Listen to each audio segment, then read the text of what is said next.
ప్రత్యేకంగా వచ్చి ఎవరైతే గాయపడిన వాళ్ళు హాస్పిటల్లో ఉన్నారో వాళ్ళని పరామర్శించి వాళ్ళందరినీ చూసి వెళ్ళడం జరిగింది.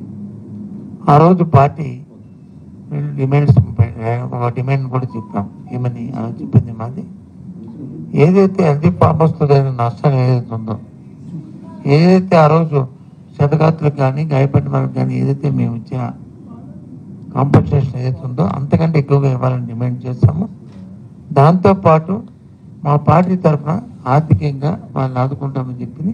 చనిపోయిన వాళ్ళకి 5 లక్షల రూపాయలు, అలాగే ఆ కుటుంబానికి 5 లక్షల రూపాయలు, గాయపడిన వాళ్ళకి వచ్చి వాళ్ళకి రెగ్యులర్గా కోలుకోవాలని చెప్పింది 1 లక్ష రూపాయలు వాళ్ళకి ఆర్థిక సహాయాన్ని కూడా మా అధ్యక్షులు ప్రకటించడం జరిగింది. ఆ నేపథ్యంలో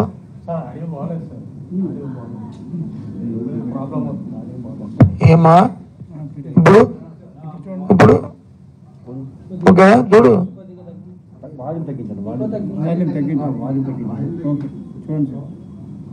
ఓకేనా, మళ్ళీ స్టార్టింగ్ నుంచా? ఆ నేపథ్యంలో ఈరోజు మేము రండి ధర్మశ్రీ గారు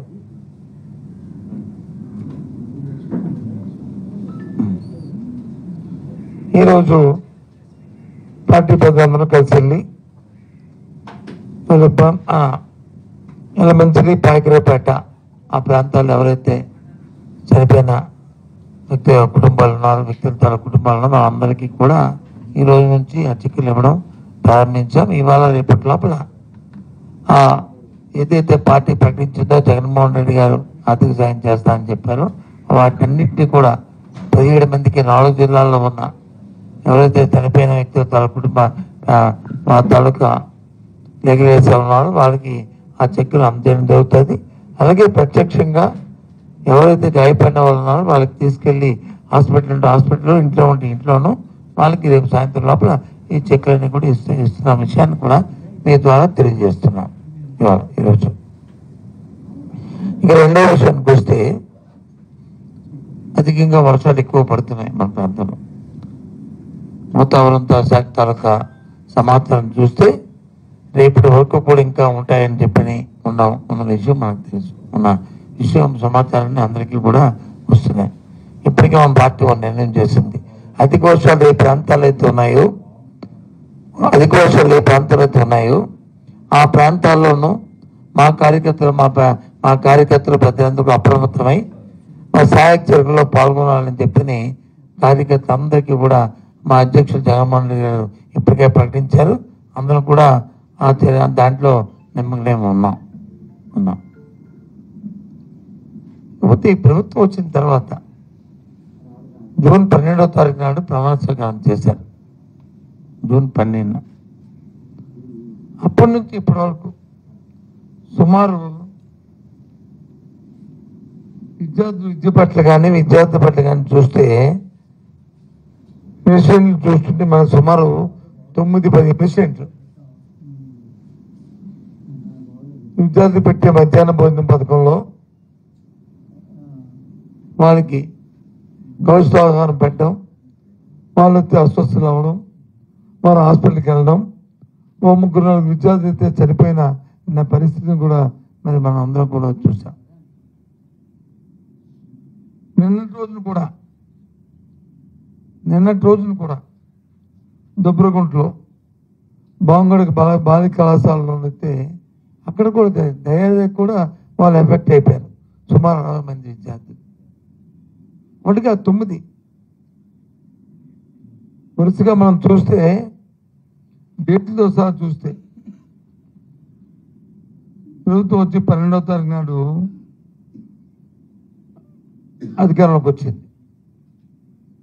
ఇది వాళ్ళు వచ్చి ప్రమాణ స్వీకారం చేశారు. మంత్రుల శాఖలు వచ్చి 13వ తారీఖున కేటాయించారు. 27వ తారీఖు నాడు వైఎస్ఆర్ జిల్లా ముద్దనూరు బాలిక ఉన్నత పాఠశాలలో ఎస్సీ బాలుర సంక్షేమ వసతి గృహంలో కలుషితాలను తిని 7 అస్వస్థులయ్యారు. అక్కడి నుంచి 15వ తారీఖు 7వ నెలలో అయితే తిరుపతి జిల్లా నాయుడుపేటలో 139 మంది విద్యార్థులు. అలాగే 4 నెల ఆగస్టు ఈ నెలలో 4వ తారీఖున అయితే నంద్యాల జిల్లా కేంద్రంలో ఉన్న వెంకటేశ్వర గ్రామ పరిధిలో ఉన్న ఎన్టీఆర్ పాఠశాలలో 100 మంది ఫుడ్ పాయిజన్కి ఎఫెక్ట్ అయ్యారు.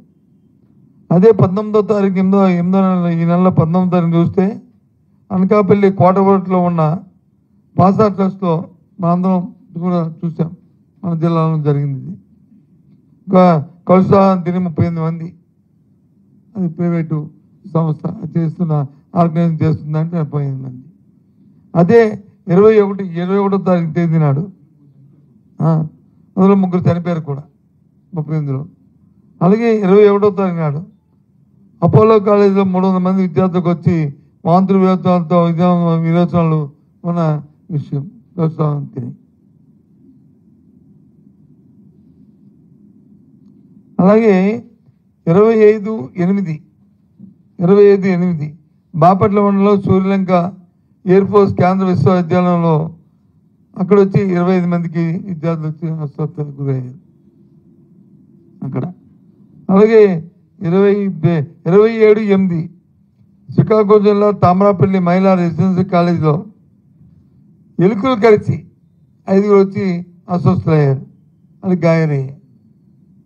అలాగే 27/8 అదే రోజు కాకినాడ జిల్లా ఏలేశ్వరంలో బిఆర్ అంబేద్కర్ బాలిక గురుకుల పాఠశాలలో 62 మంది వాళ్ళు అస్వస్థులయ్యారు.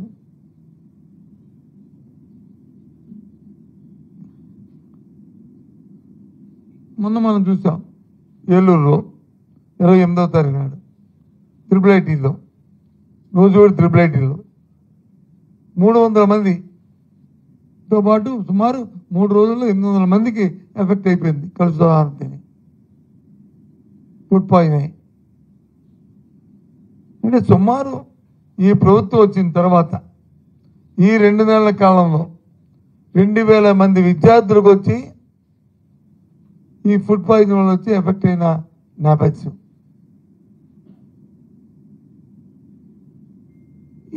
ఇది కూడా ఏమనంటే గత ప్రభుత్వాల వైఫల్యం. ఇది ఏ ప్రభుత్వం వైఫల్యం? ఇది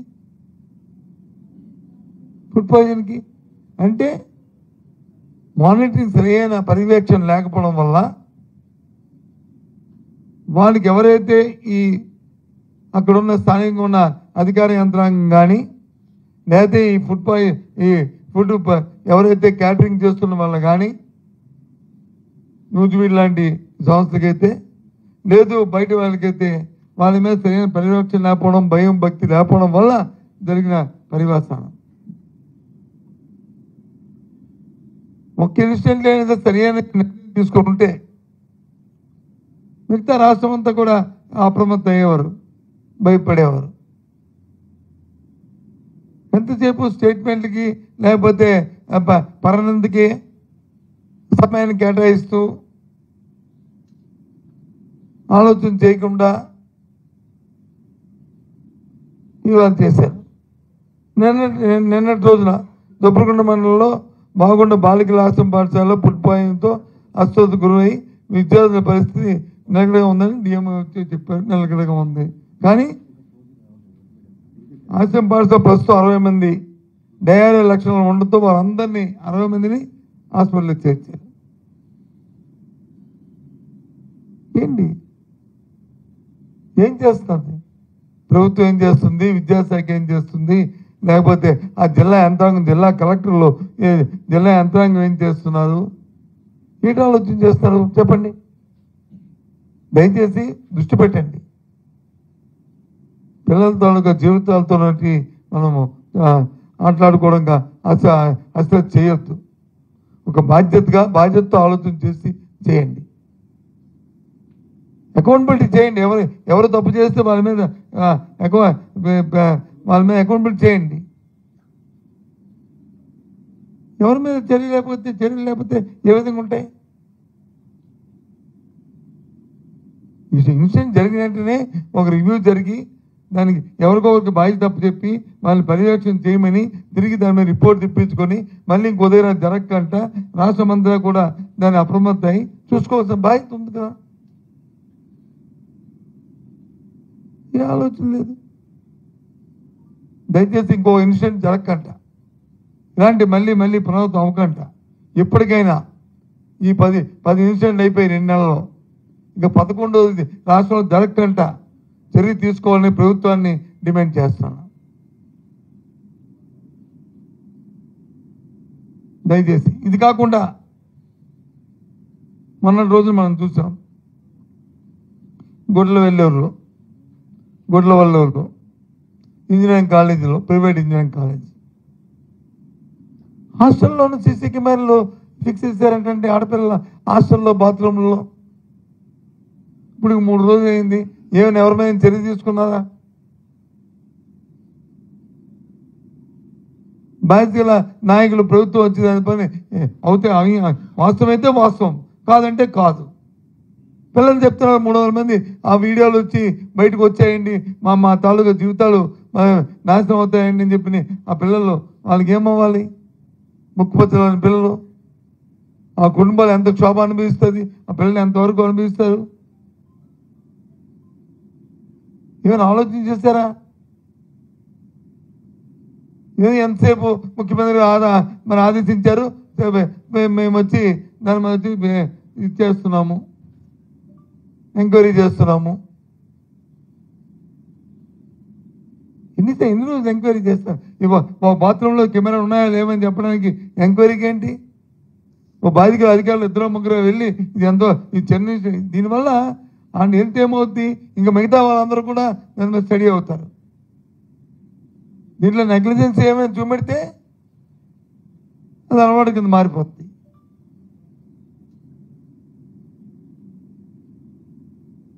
ఆలోచన చేయాలి ప్రభుత్వాలు. పిల్లలతో ఎక్కడ చూసినా సరే విద్యార్థుల మీద ఏంటి ఇదంతా?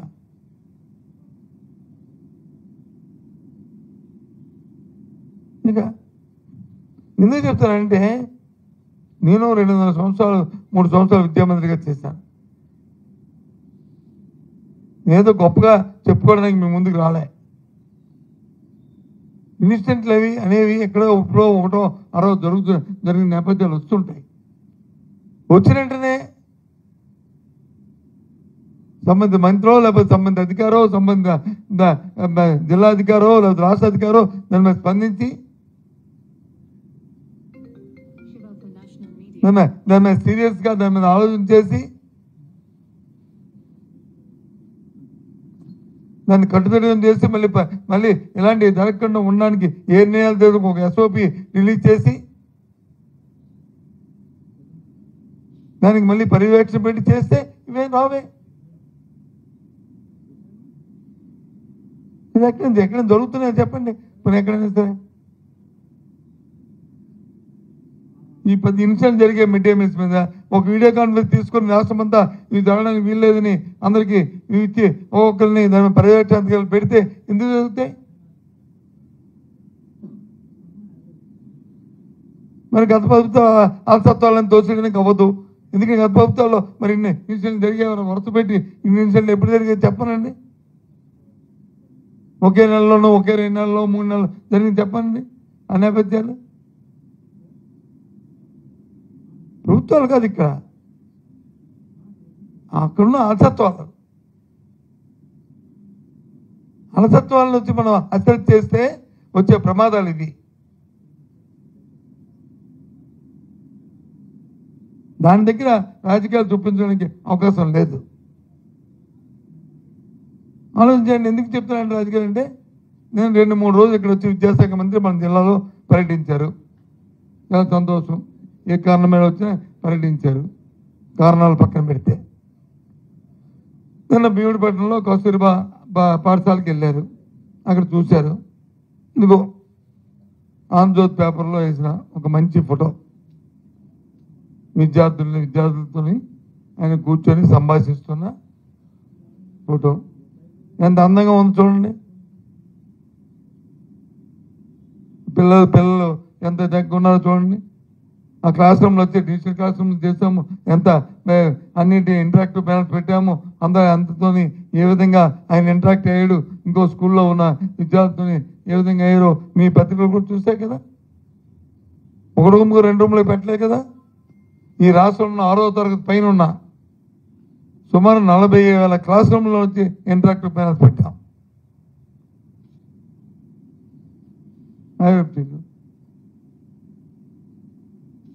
సుమారు 20,000 క్లాస్ రూమ్లో వచ్చి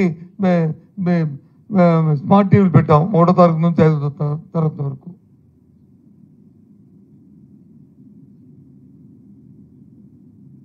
ఇంగ్లీష్ మీడియంని ఎంకరేజ్ చేస్తాం. తెలుగు మీడియంని మేము తీసిలేదు, ఇంగ్లీష్ మీడియం ఎంకరేజ్ చేస్తాం. తల్లిదండ్రులు కోరుకున్నారు.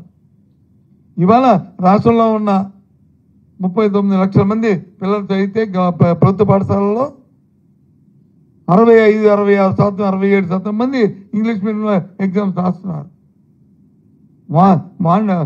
వాలంటరీగా ఎవరు ఒత్తిడి లేదు దాంట్లో. ఇది వాస్తవం కాదా? అవునా?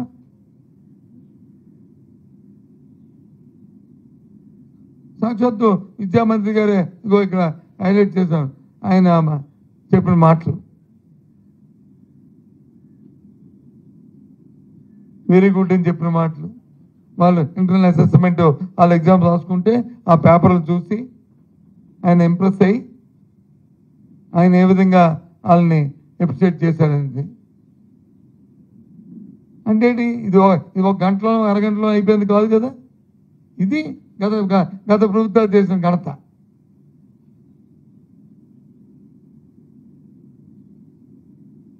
గత సంవత్సరం జరిగిన ఘనత ఇది. అవన్నీ వదిలేసి ఎంతసేపు ఇంకా మిగతా అవన్నీ పెట్టుకొని అవన్నీ కాదు. ఒక బాధ్యతగా ప్రజలు వచ్చి అధికారం ఇచ్చారు. అధికారానికి ప్రత్యేకంగా బాధ్యతగా మనం మెలగాలి. ఇవన్నీ ఈ ప్రభుత్వాన్ని కోరుతున్నాను, సైజ్ చేస్తున్నాను, డిమాండ్ చేస్తున్నాను. అమ్మఒడి దేనికి ఇచ్చామండి? ఎవరైతే పేదరికంలో ఉన్న పిల్లలు వచ్చి వాళ్ళు 10 సంవత్సరాలు దాటిన తర్వాత చదువులు మానుకొని పనికి పాటికి ఆ తల్లి పంపిస్తుందని, అలా పంపకూడదని, ఆ పిల్లవాడికి చదువుకోవడానికి అవకాశం ఉండాలి కాబట్టి ఆ ప్రోత్సాహంగా ఆ పిల్లవాడి తరఫున ఆ తల్లికి 10,000 రూపాయలు ఇచ్చాం. సరే, మన జరిగిన ఎన్నికల్లో వచ్చి ఇప్పుడున్న ప్రభుత్వం ఆ పార్టీ నీకు 15 నీకు 15 నీకు 15 నీకు 15 అని చెప్పింది. Okay, fine. అది వాళ్ళ పార్టీ సిద్ధాంతం, మేము దాంట్లోకి వెళ్ళాం. దాన్ని ప్రజలు వచ్చి అంగీకరించారు. ఓకే, ఫైన్, మాకు అభ్యంతరం లేదు. నీకు 15 నీకు 15 నీకు 15 నీకు పక్కన పెట్టి ఫస్ట్ ఇంతకుముందు ఇచ్చిన ఆ 15 నేను ఇస్తే ఆ పిల్లోడు వచ్చి పనికి వెళ్ళకంట స్కూల్కి వెళ్తాడు. లేకపోతే అవకాశం, ఆర్థికంగా అవకాశం లేకపోతే మళ్ళీ ఆ పనికి పరిస్థితి వస్తుంది. ముందు ఒక 15 ఇస్తే తర్వాత నీకు 15 నీకు 15 నీకు 15 ఇమ్మనండి. చచ్చుతుంటే మొత్తం ఆ నీకు 15 నీకు 15 నాకు 15 నీకు 15 అందరికి ఇచ్చేస్తే మంచిదే.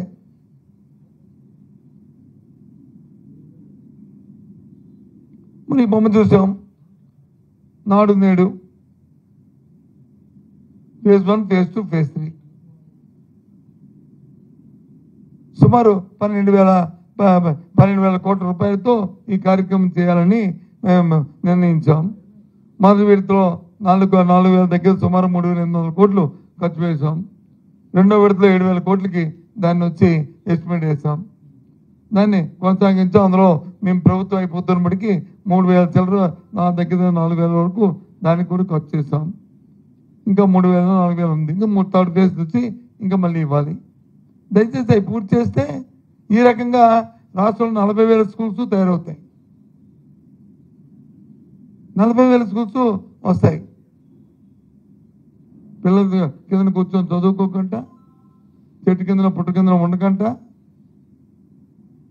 ఏదైతే విద్యాశాఖ మీద వెళ్తున్నప్పుడు వాళ్ళు ఎంత అందంగా కనిపించి వాళ్ళతో మా మంత్రి గారితో వచ్చి శభాషణ అనిపించుకున్నారో ఆ రకంగా వాళ్ళు తయారవడానికి ఉంటుంది. ఇవన్నీ ఎందుకంటే ఏదైనా ఒక ప్రక్రియ చేస్తే దాని రిజల్ట్ వెంటనే రాదు.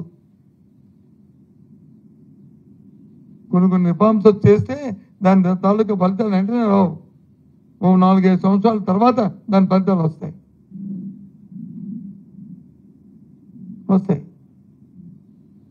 అందుకు విద్యారంగంలో వచ్చేసిన ఫలితాలు ఇంకొక 2 సంవత్సరాలు 3 సంవత్సరాలు పోతే అదే సేమ్ కంటిన్యూ అయితే అప్పుడు వస్తాయి. కానీ దీని ఫలితాలు వస్తాయి. అది జగన్మోహన్ రెడ్డి గారు ఆలోచన చేసింది. అది మా ప్రభుత్వం వచ్చేప్పుడు ఆలోచన చేసి మేము చేసింది. ఏదో గొప్పగా చెప్పుకోవట్లే.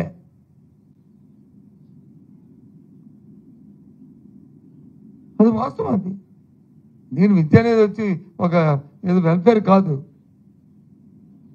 విద్య మీద ఖర్చు పెట్టిన ప్రతి పైసా కూడా అది వెల్ఫేర్ కాదు. అది పెట్టుబడి ఈ దేశానికి, మానవ వనరుల అభివృద్ధి.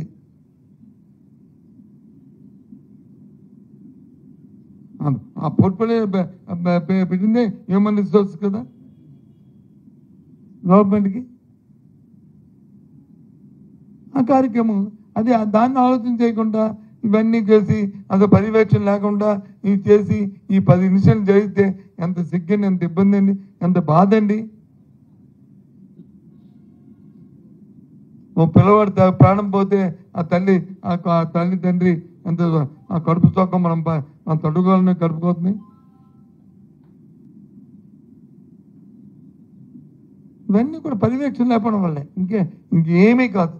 There no monitoring.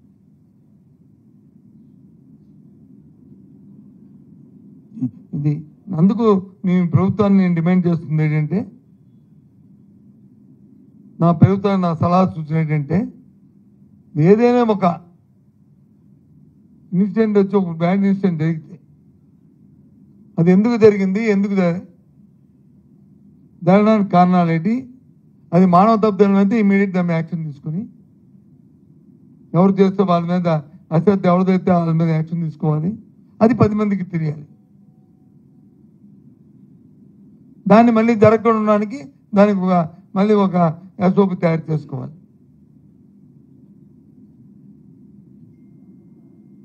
అంతేగాని ఈ కార్యక్రమం చేయకూడదు. కాబట్టి చేయాలనేది నా తాలూకు డిమాండ్. అందుకే మిమ్మల్ని అందరినీ ఈరోజు పిలిచాము. ఈరోజు మీ ద్వారా చెప్దామనే ఉద్దేశంతోనే ఇది చెప్పాను. ప్రభుత్వానికి కూడా ఒక లేఖను కూడా ఇవన్నీ పెట్టి రాసి దీని మీద చర్య తీసుకోవాలి, త్వరితగతంగా ఒక విధానాన్ని రూపొందించండి అని చెప్పి వాళ్ళకి కూడా తెలియజేస్తాం. ఇంకేమన్నాయా?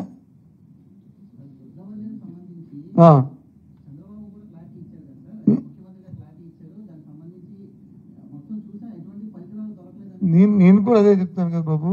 నేను ఇప్పుడు ఏమన్నా ముఖ్యమంత్రి గారు వచ్చి చెప్పారు మేము ఎంక్వైరీ చేస్తామంటే కాదు,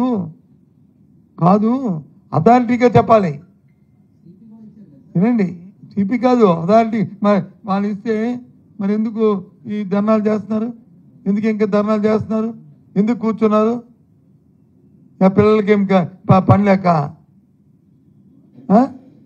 ఎందుకు వాళ్ళ దగ్గర వీడియో క్లిప్పింగ్స్ చూపెడుతున్నారు? ఎక్కడి నుంచి వచ్చాయి మరి ఇవి? నేను ఆపాదించట్లేదు, వాస్తవాలు చెప్తున్నాను. వాస్తవంగా అది అయితే అథారిటీకి అథారిటీ నేను చెప్పనండి.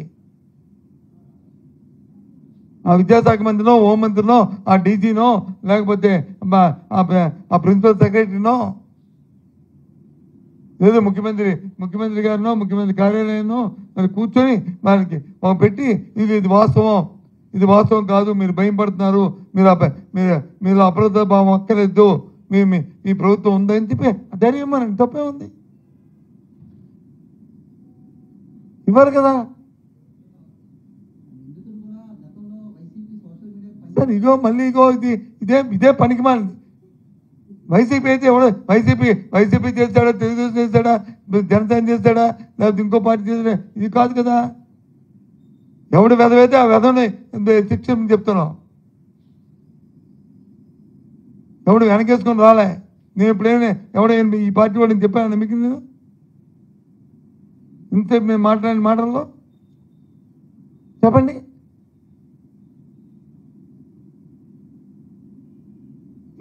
అందరితో ఆడపిల్లలతో వాళ్ళతో మనం ఎలాగండి వాళ్ళ జీవితాలతోని